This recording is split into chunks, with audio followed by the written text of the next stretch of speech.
Since Franco Columbu's passing yesterday, I was interested in seeing what his last Instagram post was, and I did a little more research on him. And he actually lived here in LA, and he is, like a lot of people don't realize, he's actually a licensed chiropractor, and he actually had a business here in Westwood, California, which is a nice part of LA.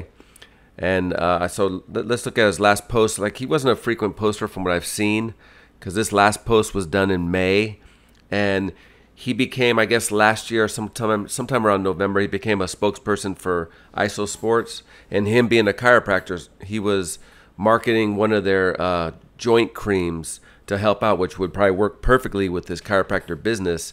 And what was cool about his business is you could actually go in there and you might get him to work on you if you needed some chiropractic work done. But let's look at his last Instagram post right now. Hi, I'm Dr. Franco Columbu here. This is David.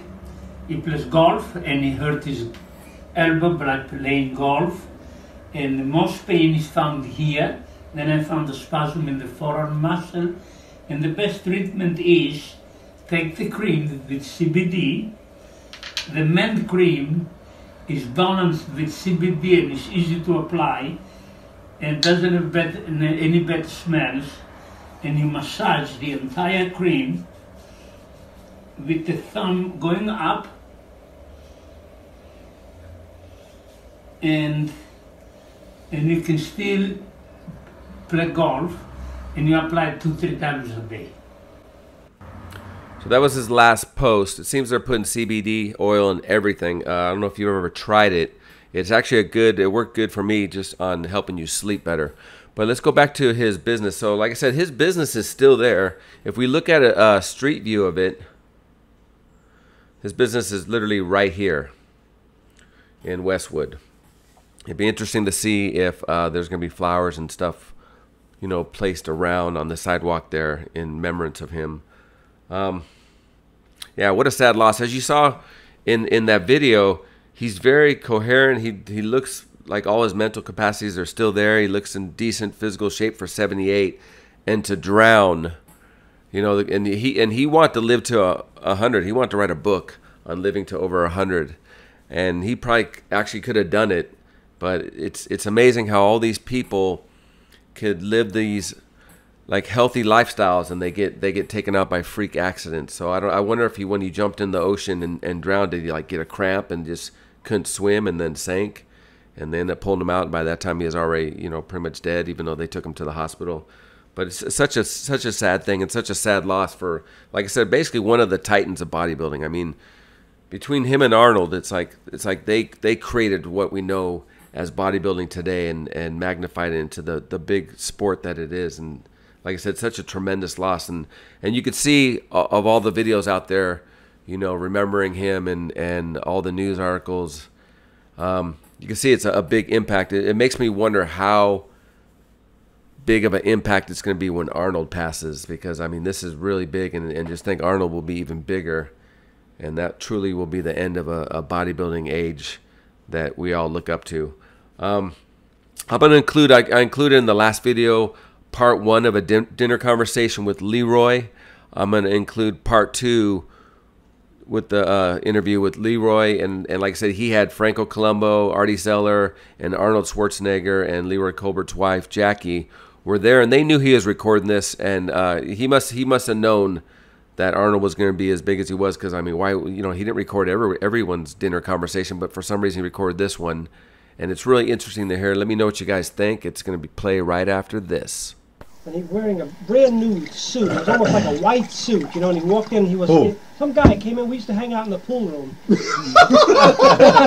And me and Mark and Lil John, a bunch of animals like you never saw in your life. Unbelievable beasts of the earth. They looked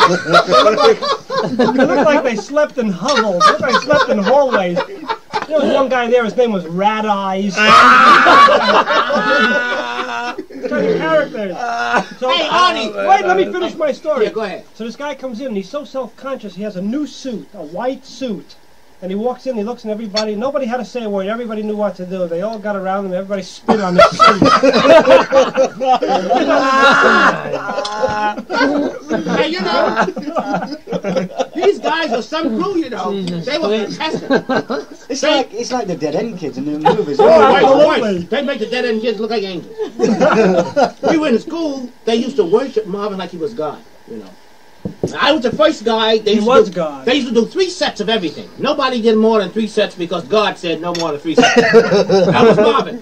Marvin said you don't need more than 3 sets of tear down. More than 3 sets of tear down. When I came to the gym, I was like insane to build an arm. I was so damn skinny. So I started doing set after set, you know. So I started growing fast. So then Marvin gave the word. Everybody was looking, figured I was a little off for doing more than 3 sets because God said 3 sets. So when I started growing, God all of a sudden said, "That's the key, more sets." So they all started doing like that. So Marvin went from 3 sets of tricep curls to 40 sets. You know. So this was the funny thing, though. But Angelo Caminetti did 80 sets of everything, got nothing. Angelo Caminetti used to do prone presses. I used to watch him. He used to go like this. In other words, I looked at his arm. The arms never moved. The chest would come up to the waist. Got absolutely nothing. Never got a muscle. He never worked built out a for 25 years. He had 0. If training was a body, he would be the greatest bodybuilder ever breathed. He trained from Angelo Caminetti. He never built nothing. Fantastic. He was doing it all wrong. He trained from sun up to sundown. You know what they once did? His body looked like that wood panel. Smooth. Nothing. Completely like a ball of fat. One day he was doing prones. They handed him a very heavy weight. He's holding it up there. Well, you know, we didn't have racks to put it on. He had to wait till someone took it.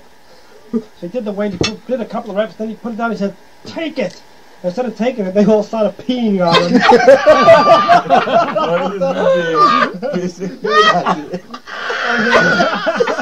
He couldn't get the weight off. So finally, when they took the weight away from him, he looked up and he said, "Okay," he says, "but I just want you to know you didn't do anything to me." He says, "These are Marvin's trunks I'm wearing." You know, Marvin had such a feeling of superiority. You know, I was so anxious to build a body. I was like in my own world because I was growing, you know. So one day, when Marvin decides to bench press, they all run around and pay homage. So Marvin I think he bench pressed 300, which was nothing now, but then it was fantastic. Nobody was doing it. Yeah, but he was only 16 years old. Yeah, but he was more than 16. No, he bench pressed 300. Come on. He pressed over 200 standing when he was 16. He pressed over, I'll bet you any amount of money. No, because he pressed over 200 when he was 16. All right, forget about what it was. Anyhow, so I wasn't over there watching him. I was training, you know. So Marvin came over. He was annoyed because, you know, he wants everybody to, gee whiz, he's bench pressing and other people are training. Everybody's supposed to stop with Marvin doing the record, you know. That's how conceited he was. So he came over to Leroy, bench press 3. He said, bench press 3? Oh, I forgot what it was. I said, what do you want me to do? You know. He said, well, aren't you, don't you admire me? Well, I said, no, go tell an old lady downstairs. She called the cops. He went furious. You miserable bastard! He went. It drove him mad. I thought he was going to start pounding me. You know, he went crazy because these guys. Artie used to antagonize him too. Artie, I don't know. I used to love to antagonize. Yeah, I knew he got irritated very easily. I don't know what Artie's bag was with Marvin, but you and him used to get some furious arguments. I used to get him real mad at me. You know what really broke him though? When the AAU called him a professional. Yeah. It broke him, you know? That made him, it really... Yeah, it really broke him. You know, I don't think he ever was the same. What was his problem, Artie? Well, he had lots of problems. But I mean, he got a lot of hang-ups, a lot of psychological hang-ups. But I mean, is it illusions of grandeur? What was it? No, every bodybuilder has certain feelings of inadequacy. He had feelings of inadequacy. But Artie, one of his big ones was that he never really had a girl, you know. One time he told me he sat in the... He was too crude! No, he wasn't. He was too eager. He wasn't crude. He was a gentleman with women, always. But he was so eager, he'd look at a girl, you know. I mean, you talk to a girl, you talk nice. He'd look at her and he'd go... He couldn't help it. He was like a beast. He wanted it so bad. He could taste it. He'd look at her and he'd go... I mean, imagine you go to a girl, you introduce him to a girl, you say, "How do you do, Mom?" He goes... But what is that but crude? He said that isn't crude. No, but he couldn't help it. One time he told me he sat next to this girl in the theater. He says, "Oh, she was so beautiful." He says, and I inched closer to her. He says, and I put my arm up around, and I put it on her shoulder. He says, and she didn't say anything. He says, I was afraid to go any further because she'd tell me to take it away. So I was afraid to take it away because she'd tell me I couldn't put it back. He says he walked out of the theater like this, had a cramp. Well, you know how do you want to... But do you remember this? Remember a guy up at the gym I named Tim McCoy? Yeah! Remember Tim McCoy? Tim McCoy was the lookout. Listen to this. Unbelievable. So there was we had the gym on the top floor. There was a crack in the wall there, a crack in the door. I used to look next door. There was a woman next door there, a beautiful woman. She was about 35, which was old to us then.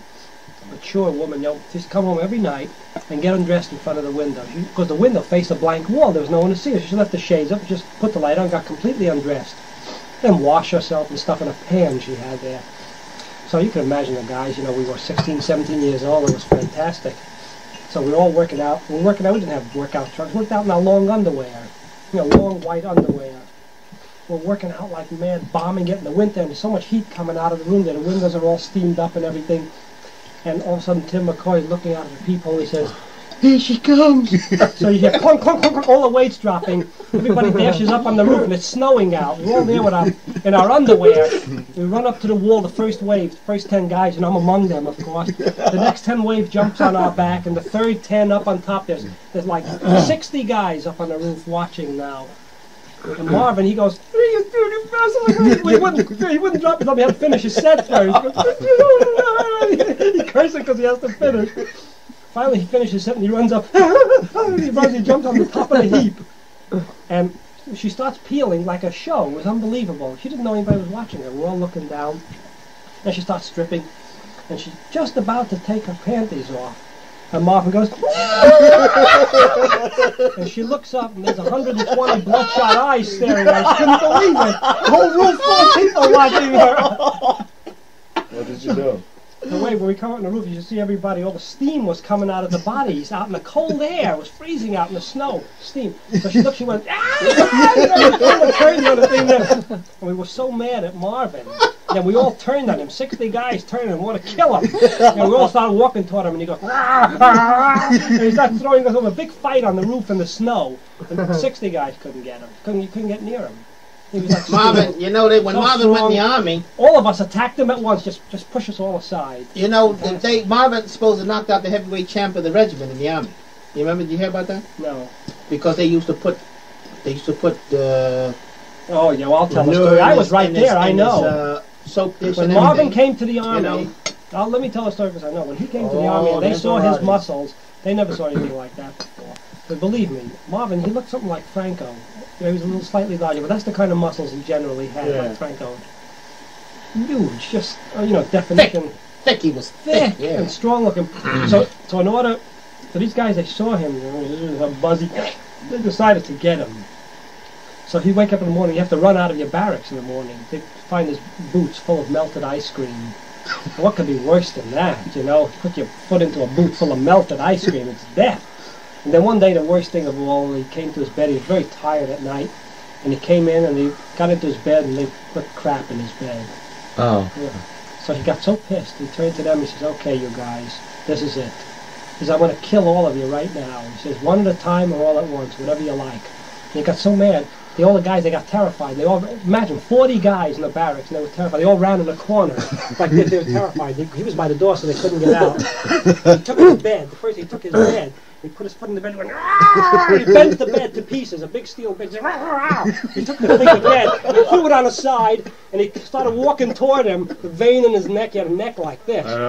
And the guys, they were standing there like this, they were shaking. And he says, "You're the first one." He grabbed the first guy like he knew he was instigated. He grabbed him like this, and the guy fainted. The guy fainted in his arms. And the rest of the guys ran around him, they all got away. And they called the MPs, and they were coming up the stairs. And Marvin busted a wall down, and he jumped out of the second story into the snow. He was in his underwear. He was stark naked, wasn't he? No, he was in his underwear. But they said if he moved, shoot him. His boot, Didn't they say that? They said they were going to shoot him. They got dogs and guys with guns after him. And he ran into a church, into the chapel on the base. And he told the priest the story, but then he'd been running and he had a chance to calm down a little bit. And so after they heard the whole story, they realized that a guy with muscles like that, the guys were just going to, he's going to kid around with him too much until he has to destroy one of them. So they said it's better that he doesn't go be in the army, situation like that. Because he wanted to be in the army. Marvin wanted to go, He wanted to go. Idiot discharge. There's no such thing. It's a Section 8. No, he didn't get a Section 8. Section 8 means you're not right in the head. No, they didn't give him a Section 8. What they give him? A They Section got a 10? perfect, They got a got 100% honorable discharge. What'd you get? Section 8. We pull a fox. You know, we had a fox brigade in the gym, you know. You know what that's One of called? us went to the army. You know what No, a fox why not? brigade is? Everybody pull. They Everybody call it put pulling the this? fox. Everybody pull Psych it. out the psychiatrist. You know, they They're get the getting- psychiatrist, and he's supposed to find out whether you're insane enough to go in the army. So you're supposed to come with. We wore long coats, touch the ground. You know, that was you know. The greatest was Little John. No, the armor nose on was the greatest. He came to take his physical in bloomers. He came with a pair of panties to take his physical. And he put mercurochrome stains on the bottom. They said, "What's that?" He says, "Well, you know," he said, "sometimes they don't use Vaseline." You know? Artie, you ought to cut it out. But Little John was the Artie best. always had a little something. Little John. They gave me heart pills to take. Digitalis, speed up your heart. And I'm like a jackass, took the pills too soon. See, because when you take it, your heart speed up. So when they put the thing on your heart, they'll tell you to rest a while. They think you're nervous. Then you take the other one. But I was so wanted to be sure that they worked. I took all of them at once. My heart, you could see it jumping like this. You know? Doctor puts it. Jeez, I said, I'm out now. He said, sit down over there. And I sat down for about a half hour. He put it back. It was calm as hell. Okay, let's go. You know. We got to the psychiatrist. Oh, that's when you play the game. You know what makes it so funny? These guys, they think they're so smart. I know. You know, they're sitting up there like this. Okay, next. You know, and they're sitting like they, you know, they got you. And they don't know from nothing. I mean, because, you know, who knows whether you're crazy? They figure one thing, but I hear they figure that if you're crazy enough to pull something like that, you're crazy. No, if you're crazy enough to pull something like that, they don't even want you. Little John was fabulous. I gotta tell you what Little John prepared so good, prepared better than anyone I know. Little John didn't take a bath. When he went to the bathroom, didn't wipe himself for a month. Oh, God! Unbelievable. Artie always overdoing. I'm telling you. He rolled on the roof. I swear. He rolled on the roof. Artie, on top of the roof. They don't come lower. He was so dirty. He was so filthy. He didn't shave. He didn't comb his hair. And he came in the middle of the winter, barefoot, with a big, dirty overcoat, nothing underneath. They called him into the room for the physical. He walked in like this. The man was 17. He looked like he was 90. He walked in like this. He said, "Okay, take the coat." He took the coat off. He was naked under the coat. Whoever heard of that? He walked around. The guy says, "Bend over and spread your face." Bend over, so your cage fell on the floor.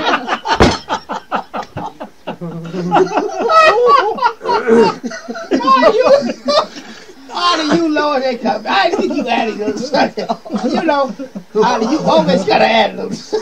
But I was the only one that went. You went, but you Did got Artie out get too. in? Yeah, he got out. They caught Artie with the They captain. would have got rid called of him. you if it wasn't They for caught him your what? accident. They caught him with the captain. They They caught got him with rid the of captain. him. Threw him out. What is his name? Had assignation with the captain. They threw him right out. The captain. But they promoted the captain. Captain became colonel, and Artie was thrown out. No, I got an honorable The discharge. captain said that he did that to trap Artie. No. But I got an honorable discharge. But you would have gone in too, dear, if it wasn't for the No, I accident. pulled the fox. I told No, you that but to make the you feel accident. good. No, but I pulled the fox. You said they had sent I you. foxed right out. When did you have your accident? And 50, what did I have? I didn't know you. No, 50. The minute the psychiatrist started talking to Leroy, he started crying.